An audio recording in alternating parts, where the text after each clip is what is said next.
Thank you so much, and it's a pleasure to to be speaking at Open Source India again. And today I'm going to talk about a very interesting topic. This is something that we've been working on for a long, long time, and we're very happy to unveil finally the MySQL database service on the Oracle Cloud. So till now, MySQL is the most popular database, and it's being used by different clouds. Today, we're going to talk about how Oracle is doing it, basically, launching it on its own data centers and on its own cloud. Okay, so usual safe harbor that whatever I say, don't make decisions and then business decisions on this. This is just for information. Okay, so we're going to talk about market trends. We're going to talk about our customers, and then we'll talk about our service, what it is all about, what it does, and what is it that you can trust it for. And finally, next steps, what we need to think about and what we are thinking about, basically. Okay, so this is just an obvious thing, right? That the data is growing exponentially, and we are talking about zettabytes now, right? And it's expected to grow huge and huge. And whenever there is a data, this data needs to be stored somewhere. And typically, this is stored in a database, right? So the point that it's trying to make is that databases are and will continue to be center stage as far as whatever innovation is concerned, and especially now that the cloud is there, we will be using more and more databases. Okay, and it is moving on to the cloud, right?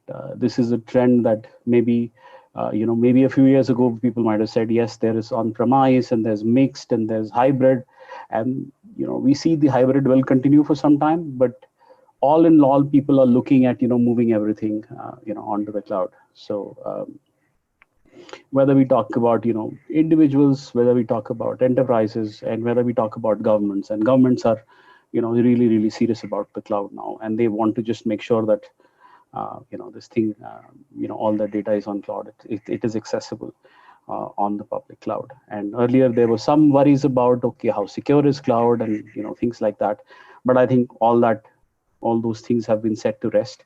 It's clear that where the data is going to go is going to be the cloud. Okay, and so if data is increasing and if it is moving on the cloud, where do you think the database market is, right? So obviously the database market sizes, those are the numbers that we are looking at, at 46 billion, and huge number, and 68% of the growth that we are looking at is coming from the cloud. So I mean, just obvious things that we state to just begin and make people understand where things are going. And so, as I said, one of the most crucial thoughts behind moving on to the cloud or not moving on to the cloud has always been security. Okay, there is now so much information on the cloud that it makes sense for people to hack, right? Because there's financial data out there, there's health data, there are trade secrets, there are regulated and IP, all kinds of data is now on the cloud, right? So even hospitals are interchanging data using your basically health data that's on the cloud, and they're interchanging and exchanging data using the internet. So there are people who are looking to get access to this. Obviously, there is insiders who want to steal data. There are former employees that you need to take care of. There are curiosity seekers, customers, competition. Everybody there were a lot of people who'd like to get their hands on this kind of data, right? There are criminals.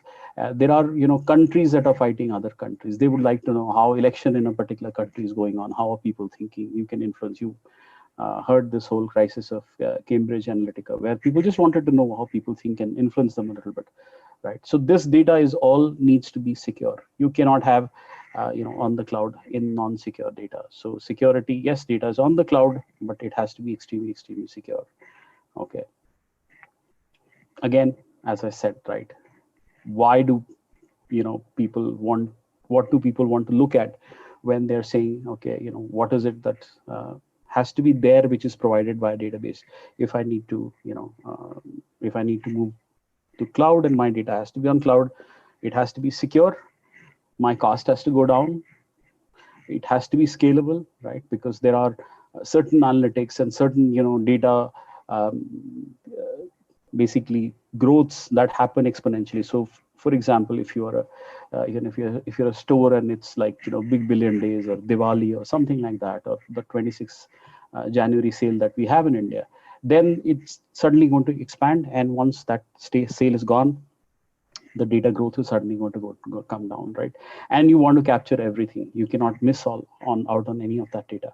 So that's, you're looking at scalability. It has to be easy to manage and easy to use. It cannot go down, right? So if I want to add something, if I want to change something, if I want to reconfigure it, that has to work. And nobody wants to give up on speed, right? Nobody wants to say, okay, fine, on premise it works at X speed, and on the cloud it's going to work slowly. So we will, people are just not happy. They want to have the speed. In fact, they expect that since there is so much better hardware and architectures available on the cloud, it has to be way faster. And internet speeds today are at crazy levels, right? Today 100 mbps data and whatever, all these kind of speeds are available even from homes. It's quite amazing that in these times everybody's able to work from their homes. So the internet speeds are nothing to be worried about, right? This whole conference is happening on the web. We couldn't have imagined this even 5 years ago. So speeds are crazy. And again, I think all these things even apply to the current session that we are having. Okay, so 75% of all databases will be deployed and migrated to cloud. So we are expecting that 3/4 of all data is going to be on the cloud. And along with this movement to the cloud is the viability and basically thought share of open source increasing or decreasing, right? We have seen over the years that open source usage is only increasing, right? People want to use open source database, they want to use open source platforms, open source operating systems is something that again is something. So more and more people are coming and they want to have they want to have open source. And very few people think that it's only 5% people think it's somewhat important. Other people know that it's extremely important, right? For 39 extremely important, 36%. And these are like surveys that are carried out by all these large research groups that look at where things are going. So open source is where things are going. We know that, right? And obviously, the more people there are on open source, the more people are going to develop and work on open source. So automatically, right, things are going to grow, right? So because you have an X database and you have a Y database, and which database is going to see more innovation is the one that is on that is open source and which people want to work on. And because there are so many more use cases on it, so many more so much more innovation is going to get added on it, and therefore open source databases is where the growth and the drive is going to happen, right? Again, standard things that are quite obvious. And there are, open source databases today are not pariah at all. We look at anybody you talk to, they, whether it is governments, whether it is anybody else, everybody wants to work on open source. They don't mind. There are there are deals that we are talking. It's especially large governments today, right? Like government of India, government of Brazil, even China. All these kind of governments, they want to make sure that their data is using open source. And all technologies that they want to use is open source, right? So if you're talking open source and you're talking about databases, which is the top open source database out there? It is MySQL by far, right? And these are numbers that it's not something that I'm saying. These are companies. There's this particular data set is from DB Engines, so they say yes, MySQL is it has some 1,282 points, and if you look at other databases, there are quite less numbers. And these numbers are compiled using what are the jobs available, how much searches are made, how much data is actually public websites that are actually on a database. So if you look at all that, we are right on top. And it's not that we are only on top, we are also growing the fastest. In fact, MySQL was the database of the year of 2019, right? Which means the maximum amount of growth in these points last year happened for MySQL. So we were kind of we have been in right on top of this whole open source database business for many years. So we remain to be there. And it's not only that, people outside are liking database when they're using it. What is the database people want to develop on? Again, again, this is something that has been done by JetBrains, right? It's not again something that we have done. And JetBrains has said, okay, people want to work on MySQL database. So it is getting more and more popular. And there are other people wanting to work on other databases, but by far MySQL is right on top. Right? So who all are actually using MySQL today, right? Whether you look at social, you look at e-commerce, SaaS, finance, anything that you look at, even websites, whatever you look at, it's all, MySQL, whether Facebook, Twitter, LinkedIn, YouTube, WeChat, Pinterest. And these are names everybody knows about, right? And e-commerce, I think everybody uses it. In India, LIC uses it. There are names that government names that I'm not supposed to take, but the largest ID that is happening today is happening on MySQL. The largest tax reform that we have in India is powered by something that we have helped.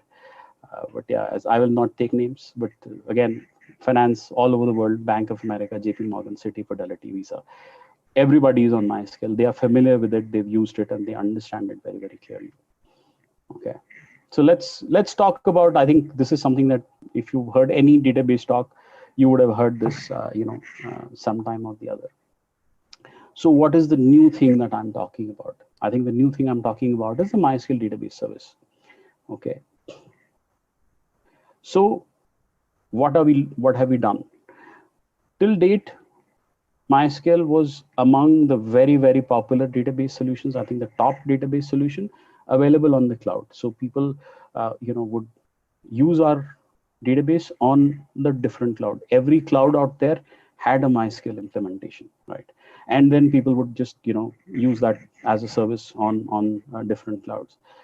Recently, MySQL, basically Oracle came up with this Oracle Cloud, right? And Oracle's cloud is called a Generation 2 cloud, and we will talk about why we talk about Generation 2 cloud. We will talk about Generation 2 cloud of Oracle a little bit also.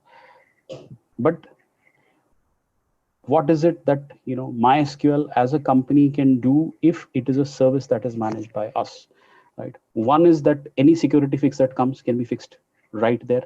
Whatever latest features are there can be made available. If there is any regulatory compliance, if there are questions that you have, problems that you have, issues that you have, that okay, we need to add this compliance or do this thing, and we need to have a certification. Absolutely, we will make sure that it works. Okay, fine. Thirdly, we will make sure that it is compatible with your on-premise. So the features that you have used for such a long time, they're exactly going to be the same whether you're working on the cloud and whether you're working on-premise. Okay. And then there are, I think if you look at our Oracle customers, 70% of Oracle customers are using also MySQL, right? So they are familiar with Oracle, right? And then they want to start using MySQL. So both are compatible. I think this is more for anybody who is using Oracle. And obviously, where will the experts of MySQL be? They're not going to be sitting in any other cloud center, because the people who develop the latest feature, they know the latest stuff. They know what are the problems with it. They know how to get around this, right? So therefore, we are going to be the guys who are going to be giving you the best solutions. Okay. So what is this service? This is 100% developed and managed by our team. Okay. So we have about a few hundred engineers that are there in the engineering team. We are developing this service. We know the intricate details of this, and we have basically made sure it happens. It is built on MySQL Enterprise, right? There are special features in MySQL Enterprise, whether it is security, whether it is audit, whether it is enterprise backup and fast backup snapshots and kind of things like that, which we are intricately aware of. And those are the the base. If you look at as I said, right, MySQL is a standard, and anything that is enterprise is a tool on top, right? But we made sure that all those tools are also available to you on the cloud, right? Or at least the understanding and the basis of those tools is something that is going to be brought and made sure to be made available to everybody. So the code that we're using is basically MySQL Enterprise code. and it's 100% compatible with MySQL on-premise MySQL. It is 100% compatible with Oracle, and then it's we have you. I mean, we are there to back it. Okay. As I said, MySQL has always talked about being easy. I think I remember many years ago, then 5.6 and 5.7 were being launched. We said, okay, you should be able to set up your database and be able to run it within X number of minutes. It used to be 4 minutes and then went to 6 or 7 minutes. That your first query should run within that time. So it has to be easy. Similarly, the same concepts are the ones that we have also looked at on the cloud. It has to be easy. Easy means you should not be fiddling around with X, Y, Z number of things that I need to change my buffer pool size. Now I have this size of the cloud. Because you can configure what kind of machine you want. You can have a 2-core machine, you can have a 16-core machine. All those things are there. So what are the automatic things that can be taken care of? Those are done automatically. It should be easy. It should be fully managed. You should not have to care about, okay, do I need to take a backup? When do I take a backup? All those things should just be taken care of, right? So, and it should work the moment you want it. It should get configured very, very quickly. It has to be secure, right? Oracle's bread and butter is security. I mean, you can't have things crashing. You can't have news out there which says, okay, something has been hacked, something has been stolen. Cannot happen. It's very, very bad name for Oracle. Very, very bad name for MySQL. So it has to be completely protected. It has to have advanced security, and whatever latest security updates are there, they have to be there, right? As I said, it is going to be built on enterprise. So it is built on enterprise edition. It has to have on-premise compatibility, and it is built on the second generation of Oracle, right? So what Oracle did was that we created first generation of cloud, and then we said, okay, let's figure out if there are people around who actually built cloud, and we kind of hired all of them, and we brought them on board, and we said, look, you have a blank ground. Now tell us what is it that you would like to do differently, right? And build the new cloud service from scratch. So there were certain things that were very, very focused and important. And one thing was that so there have to be 2 layers in the cloud. The first layer is where people access from, and the second layer is where the data is kept, right? So it's basically called control plane and data plane. They have to be separated out. So even if somebody is able to break into your cloud, they should never get into the data of the of the company or of the customers. It has to be remain on the control plane. So we have kind of separated that out. That's our Gen 2 cloud, and people are now slowly getting to recognize that it's among the most secure clouds out there on the planet, supported by a large company. So that's what you get with this thing. Okay. As I said, it has to be easy, fully managed. So you should not, whatever we can automate, we have automated. Configuration, security, patching, backups, monitoring, everything is done by us, right? There are dashboards available to you. There are pings available to you. But if anything goes wrong, there are some MySQL security or MySQL experts sitting there. They are looking at everything that is going up and down. If there are resources that are going too high, if there are limits that are getting breached, if there are crazy amount of access that is happening. Again, remember, enterprise means there's so much firewall, so much audit, everything is available to you, and we are looking at it. So you get a fully managed service, okay, and it works very, very quickly. It has to get configured. You don't even have to change the parameters. 90%, 99% of the parameters are automatic, right? And we do give you the opportunity to change some of the parameters, which we realize, okay, somebody has a different kind of website or different kind of requirement. You can change, but I think only about 5%. I think we have about 300 parameters that are available in MySQL. But as far as cloud is concerned, only about 10%, 15 or 30 are allowed to be changed by the customer. And even those, you don't have to change them. By default, we figured out what is the best configuration. We give it to you, and it'll be made available to you, right? It's fast, reliable, and obviously, if there is a security threat that comes along, we will take care of it, and it will have the latest features, and we will upgrade you the moment we think that we can upgrade you. So there are windows that are there, and if in that window, so we will say, okay, every X week we will upgrade you, and we will upgrade you. And if there is a security issue that comes in, we will get in touch with you and we will upgrade you anyway. So that kind of is automatic. So we'll make sure that you don't have to worry about, is my data going to work on 8.0.10 versus 8.0.15. I mean, we will upgrade you. It's our problem, right? So that's something that we need to worry about, right? So what all is available here on this service? Scaling, yes, automatically every cloud gives you scaling. And remember, now we are on an elastic cloud, so you can just change your configurations. You can say, okay, I need a 16 core machine, I need a 30 core machine, I need 5 machines, 10 machines, whatever you want, you can just go up there.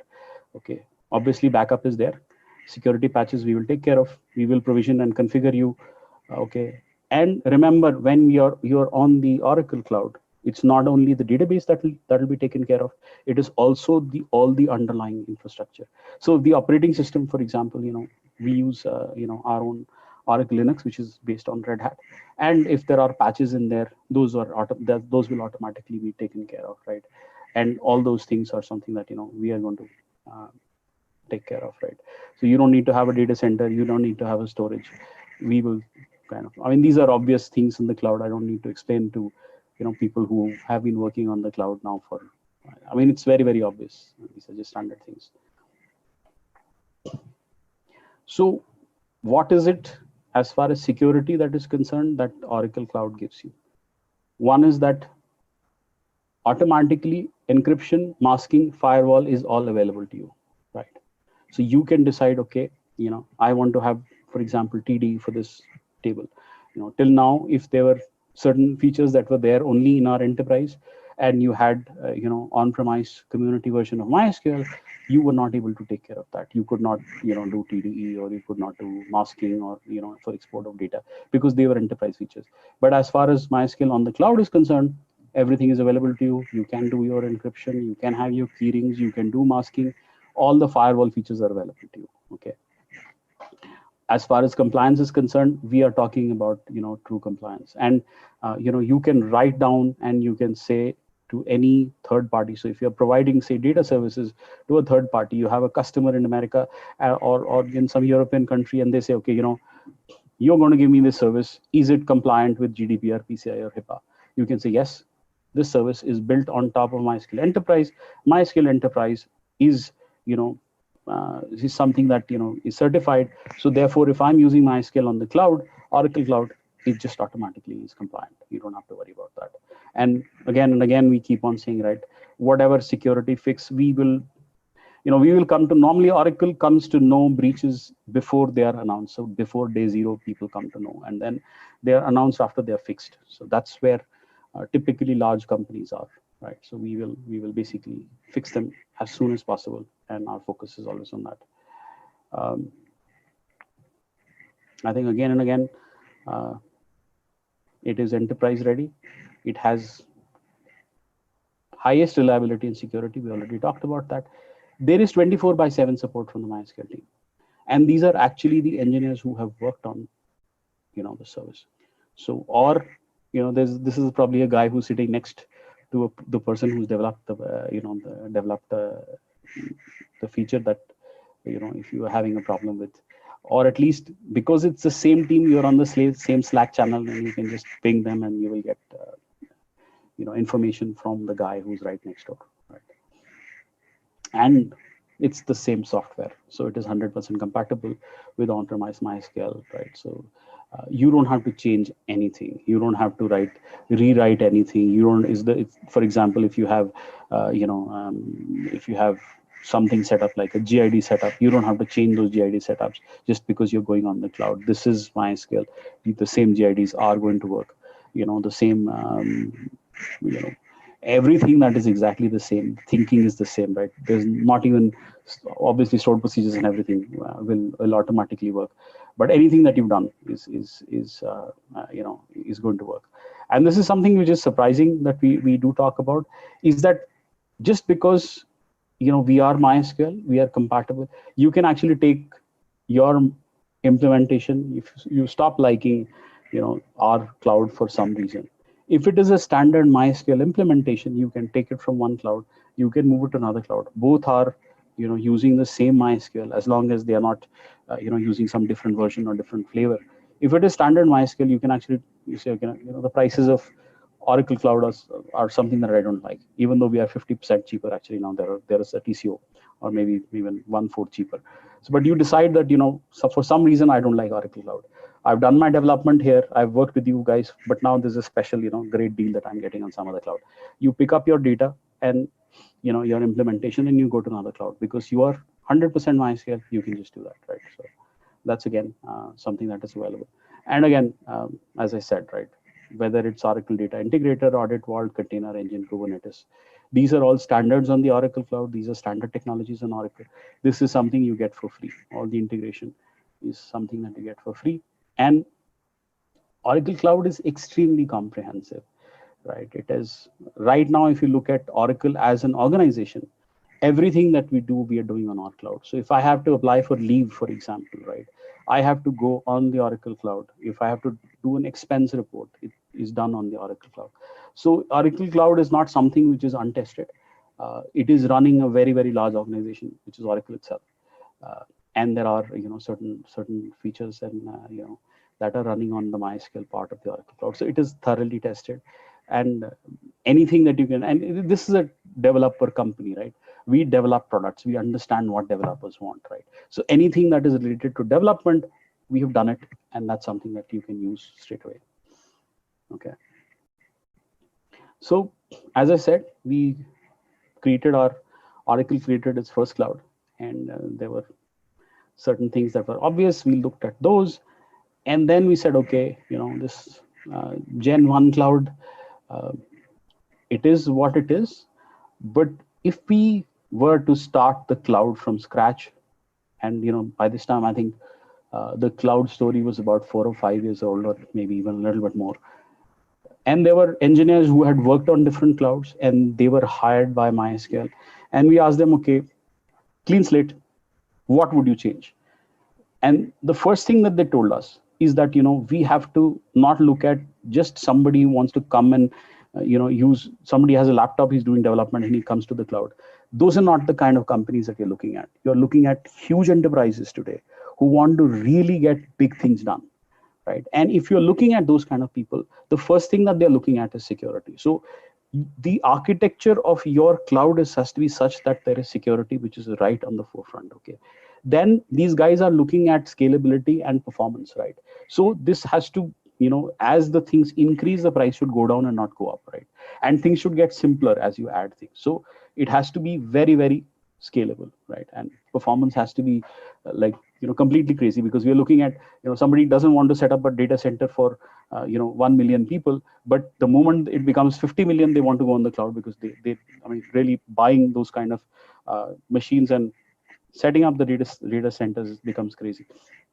I know people who would say that, let's build a data center right next to a power station, because, the cooling needs will go down, and the electricity comes through, straight from the, power generation. So it's cheaper there. So there were all those considerations that, these are large data centers. So it has to be superior performance. It has to be cheap, right? It should not be so expensive that, within 5-10 years, somebody goes to very, very high number, and they're paying way more than they would to set up their own data center. So they'll say, okay, I'm paying 20 million to these guys. That is equivalent to maybe 5 billion or whatever, $50 million. And then why not set up my own? I take a loan and set up my own data center. That just doesn't make sense. And then we have to be at the backing of it as Oracle, and we need to think as an enterprise. So we have to give the enterprise expertise, and it doesn't work with anything proprietary, right? So we have to embrace the open ecosystem. If somebody wants to use a particular tool, if there is Kubernetes that is there, then we have to leverage Kubernetes. If there is JavaScript that people want to do development on, then we have to give them that JavaScript environment, right? We can't decide as a company, Oracle, that, okay, this is my technology, I will give them this technology. It has to be completely open. If somebody wants to add something, it should be addable. So the ecosystem has to be absolutely open. So these are our, if you think about basics of Oracle Cloud, those are the basics of Oracle Cloud, okay? What are the key use cases, right? Typically, who will come onto this cloud, right? So let us suppose somebody starts to develop, a cloud application. You need to think of a cloud. So those are the people that we will say, okay, these guys should come. So there are some free credits, and there are all kinds of things that you start working on that, and we will help you get on that. The development environment has to be good, tools have to be great, and then you should be able to scale according to your needs, right? So and obviously there should be open source tools available. So that's the first kind of people who, this is the way MySQL has grown, right? We have people who started using MySQL long time ago, and these Facebooks and LinkedIn's, they have kept on using MySQL till date, right? And then if there are some people who have existing workloads, they have used some other cloud or some other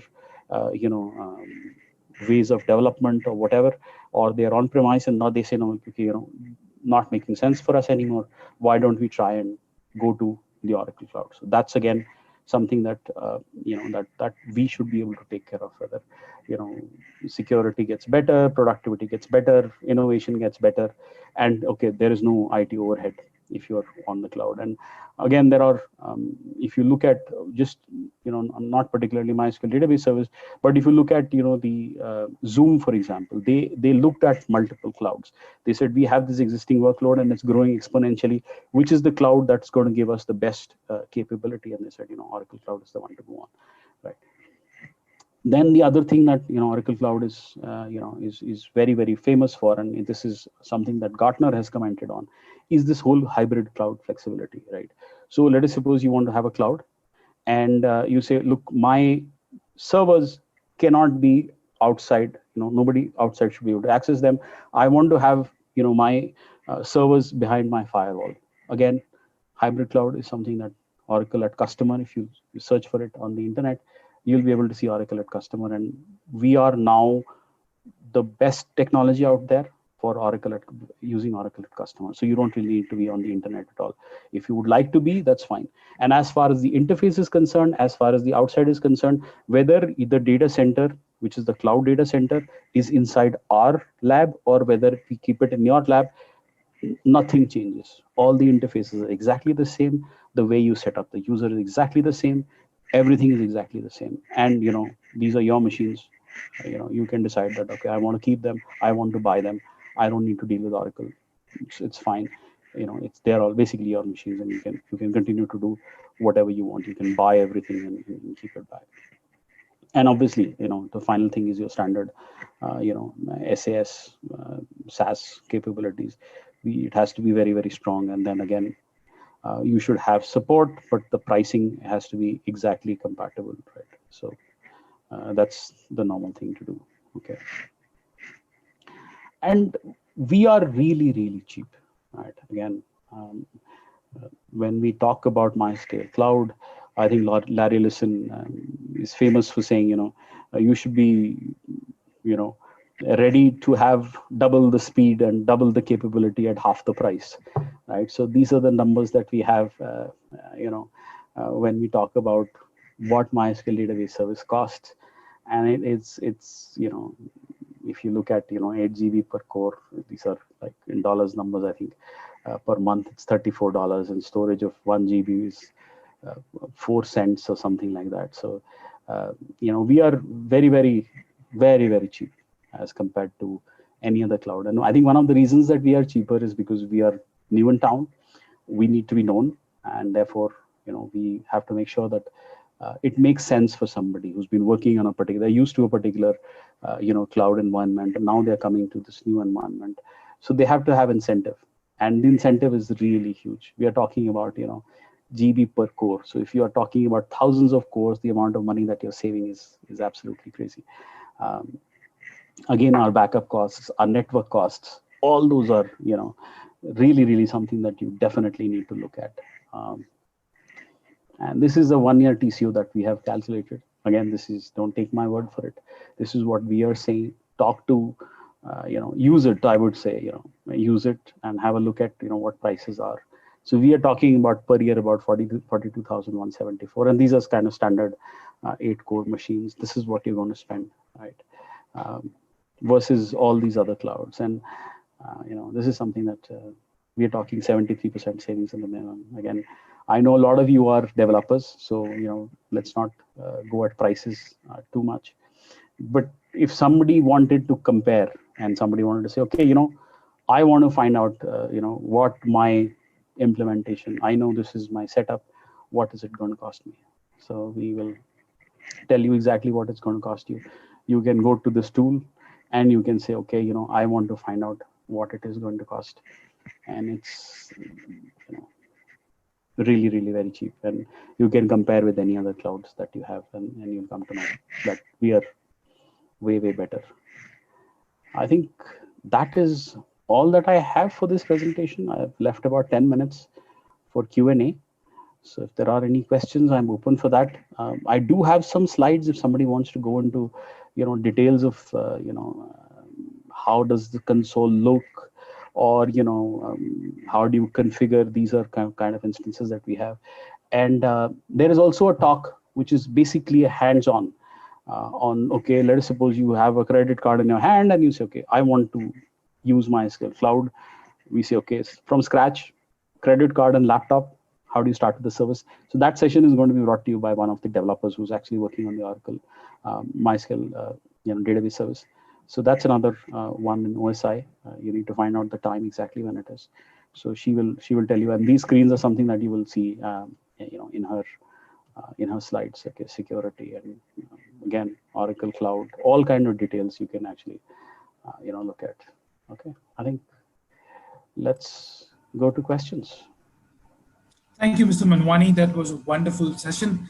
The first question coming up is, how good are possibilities of getting a job abroad if we are experienced in cloud computing, and what does salary structures outside India look like? Okay, very, very generic question. So I've been working in India. So what I can tell you is that, I know there are a lot of students who would like to find out these numbers. I think the total number of jobs, if you look at computer science, are going to go down because as consolidation happens, if there were 100 companies developing 100 different softwares in 100 different ways, there were like, whatever, if there are 10 people, there's 1,000 jobs. But if there is, everybody is going to centralize on the cloud, then if there are 10 clouds and they have 50 people, then the total number of people gets down to 500, just a thumb comparison. So which are the technologies that you need to learn if you need to understand, if you need to get a great job? So you need to learn technologies which are core to the cloud. And as I said, it has to be a growing technology. So security is one, cloud is the second, database internals is something. And, in fact, if many years ago, I had written an article on basically what do you need to study if you want to get a job in one of these cloud organizations or product organizations. So search for my blog. It's called, I think, it's Sanjay M2C. So how do I get a, product company job is, I think, the title of that. So find out what are the numbers. The numbers vary, depends on the company that you have. But if you're working in India, even typically in India, I don't want to quote a number and make you feel good or bad about it, but these are stories that come out, right, in different places. And you are an open source person, okay, if you're sitting in this conference. So basically learn open source, get involved in open source, start, the pet peeve of mine is there are so many people who come and say, Sanjay, can you give me a project in Oracle? I want to show it in my CV. And I keep telling all those students, you don't need to look at that.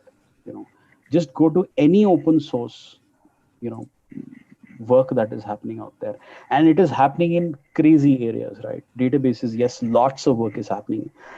AI, lots of work is happening. Operating system, huge amount of work. There are new operating systems being developed, right? Get aligned with anything.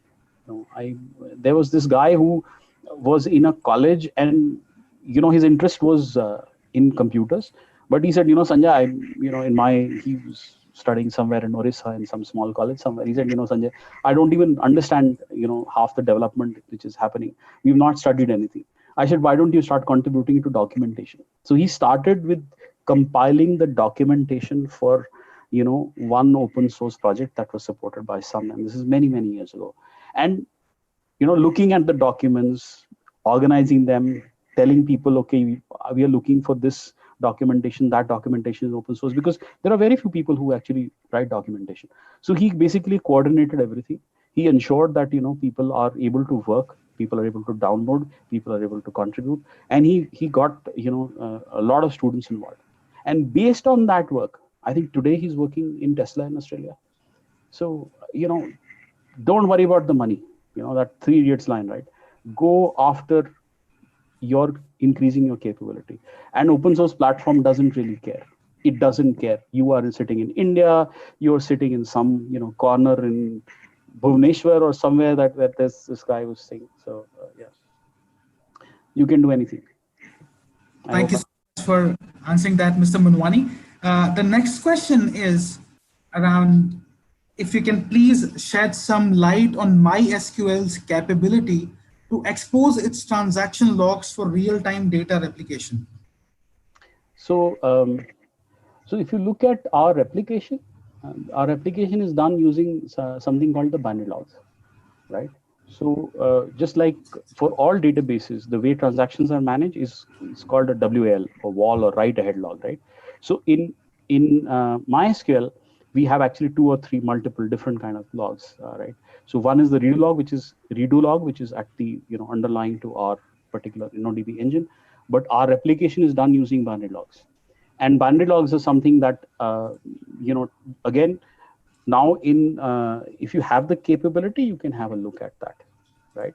But you can encrypt them also. So anything that is happening, any transaction that is happening, any changes that are happening, so I've added a column, whether it is DDL or DML, everything that needs to go from a primary to a secondary that is available on which again the retransactions can be carried out, is written down on binary logs. So I would suggest that you look at our in open source, we have a lot of blogs on binary log, the structure of the binary log, and how is it transmitted, because and how you can actually have multiple channels on which these binary logs go.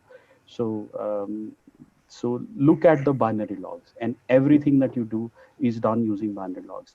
And this GTID that I talk about, right, global transaction ID. So if you start a transaction, that transaction gets a number, and that transaction number is also carried forth in your binary log, so that you can track that, okay, this is a transaction which is going on, and I need to make sure that these whatever 20 different logs that are there are actually related to a single transaction. I need to make sure that they get implemented together and roll back together. That's all. Everything goes under binary log. Perfect. Thank you, sir. The last question for today would be, what kind of evolution can we expect from MySQL in the future? Okay. So I think right now the thinking is all cloud. If you look at our innovations that have come earlier, we are always focused on developers, right? So whether it is JSON, whether it is ensuring that our devices work, geographical information systems, GIS work, that is something that we have continued to work on. JSON is a new revolution. I think the current thing that is there is InnoDB cluster.